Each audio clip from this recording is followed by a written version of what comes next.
Hello, and welcome to the Beyond Average Journeys of Growth and Increasing Value interview series. And I'm your host, Kristen Carlson. And today I'm joined by George Rosario, Chief Executive Officer of GC Rosario Group. He's also launched a brand new business, Luxe Stone Exchange Services. He's a professional speaker, an author, and a host of a ministry podcast with his wife. So, George, thanks for joining us today. Thank you. Thank you for having me. Awesome. So could you just start by giving us a little bit of your background and a little bit about you? My name is George Rosario. I'm a New Yorker by heart. I live in South Florida now for the last 3.5 years. I moved down here December 8th of 2020. I am married to the most amazing woman in the world, who is also my business partner at GC Rosario Group. Therefore, the GC Rosario, I am George and she is Claudia, and we're the Rosarios. So GC Rosario Group. Um, I am a beach bum at heart, even from New York, and who would go to the beach even in New York in the cold. I was just one of those guys.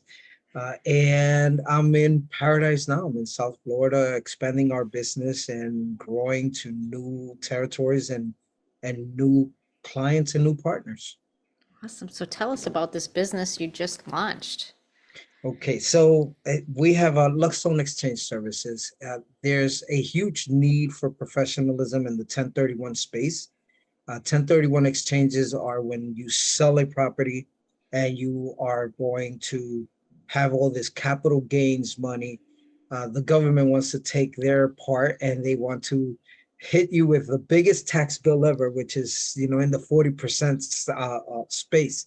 So what we do is we take that money, the capital gains money, and we allocate it into a new property, therefore deferring the taxes until you sell that property. It's the way the rich build wealth, and it's the way the poor never find out. And our goal is to bridge that gap, to tell people, if you are not informed about this excellent tax break, let us help you. Take your 1031 exchange and purchase a new property, move that money over, never pay those taxes, and just keep growing your business. So that's pretty much it. Excellent. So do you Mhm. have a story of someone you've helped do this, or how did you educate them so they could take advantage of it? So I was part of my very own 1031 exchange. The very first one was 1994. I didn't even know what that was. And no one explained it to me. I didn't know how they work. I just went into it, and someone explained that if you take this money that you just made off of this property and you put it over here, you don't get attacked by Uncle Sam. That's all I knew. And I said, okay, that works. In 2000, let's fast forward now. In 2007, I started working in the real estate industry. I became one of the top producers in New York, and I was doing a lot of residential and commercial and mixed use properties in New York. And I started seeing that strategy that I learned about in 1994, my own deal as a kid. I had no idea what I was doing. Fast forward to 2007, and here are people who are paying all these taxes that they didn't need to pay. We jumped into that space, started helping them learn more about the 1031 space. I contacted attorneys, accountants, everybody that I could ask questions from, so that I could continue learning and be the best professional at it. And I became the 1031 expert in New York. So, because no one else was really doing it unless you were an attorney or an accountant. Realtors were not focusing on. And I said, how can I better serve my clients? This is why I became one of in the top 2% in real estate, because I was providing something that no one else was providing. So I said, okay, how can I take what I know, add to it, and help my clients so that I could be a better representative for them, a better agent and realtor on their team. I learned about the 1031 space, started doing it with all my clients, and people who would have never known that they can do this started doing it. They told friends, word of mouth got out, and the rest is history. I became the expert at that. Came down to Florida, and a friend of mine, a very close friend from church, was launching a business, and he says, George, I know that you know a lot about real estate. Can you tell me about this? Because I'm jumping into this business and I don't know much about it. And I said, what business is it? He says, well, there's this thing called a 1031 exchange for real estate. I was so happy because I even helped write the education for it. So I was so happy that he said that. And he saw the excitement on my face. It happened in his home, in his home office, and we're just going off. The next thing you know, he says, I need you as a partner. And that was it. That's how the partnership came along. Luxe Stone Exchange Services. We just launched. We already have a nice book of business with clients that are looking to do their business with us. We can serve any of the 50 states, so which is kind of cool. Which still connects me to my peoples in New York. I get to deal with them and work with them and continue to grow my career. As a realtor, as a licensed real estate professional, I always want to do something better for my people rather than just slapping a sign in front of a house or a business and selling it. I want to be your go-to guy for years to come. And because of that, I said, okay, let's get into this business. We prepared our website, everything's out, and it is looking good. Awesome. So Mhm. with the business you originally started, were you able to scale that business beyond yourself? Absolutely. Absolutely. Well, we started GC Rosario Group, my wife and I, GC Rosario Group, and we our goal was to do what consultants were doing, but for the faith-based circles. We are. I'm a minister at heart. I love to preach the word, and I said there's a need for people who are in the faith-based circles to learn more about business.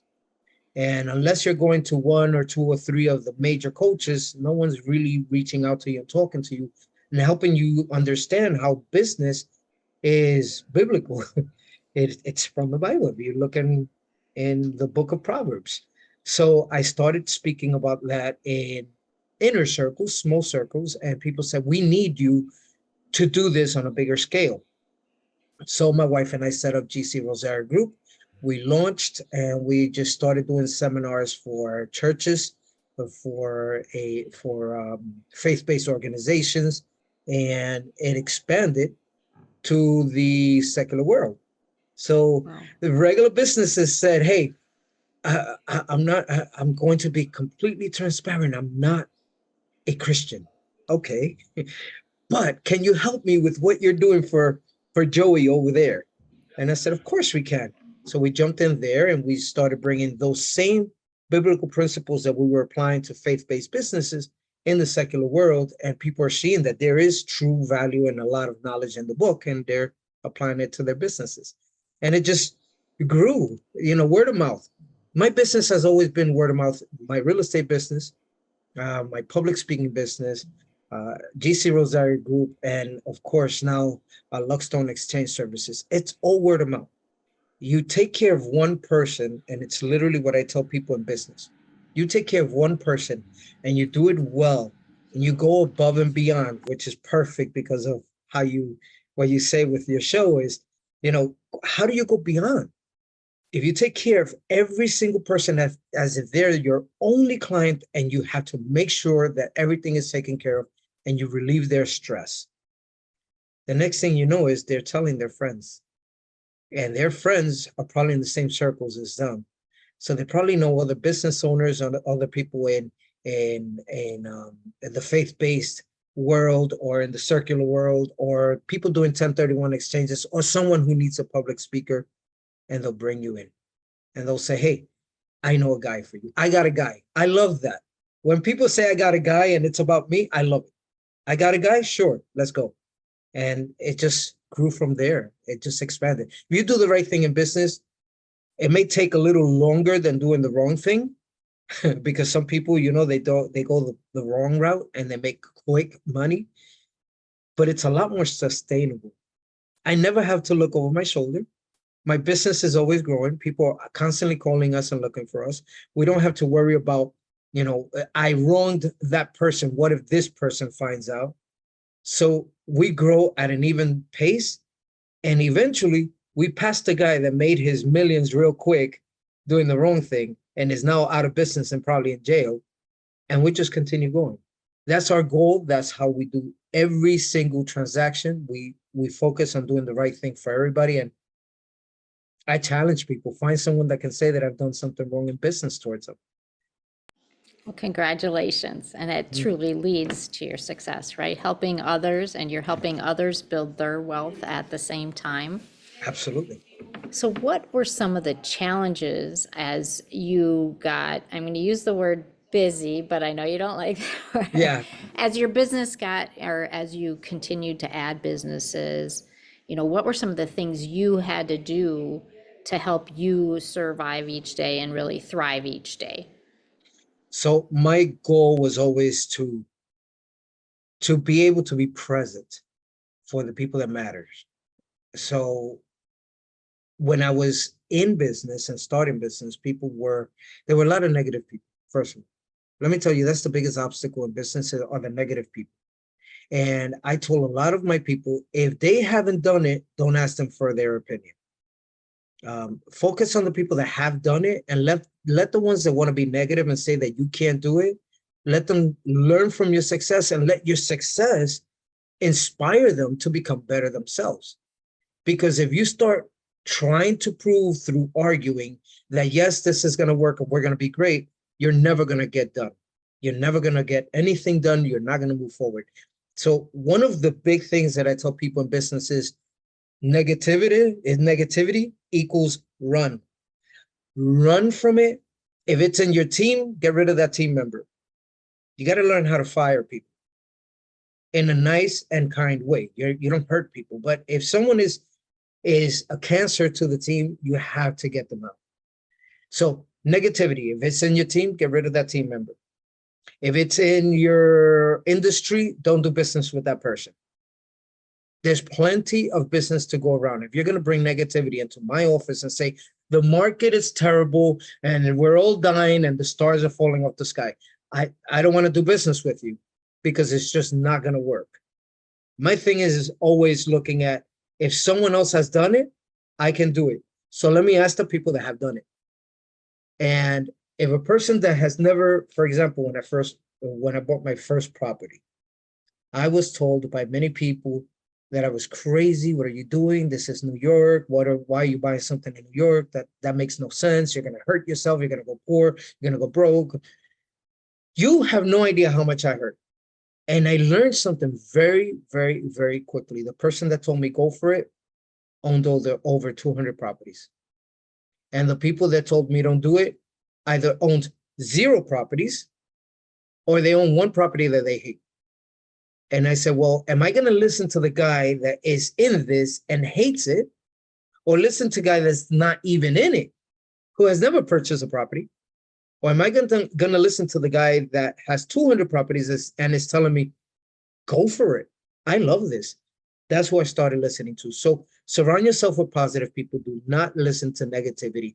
That one there, I can literally put all my business coaching, all my public speaking, all my success into that one thing. Keep negative people away from you.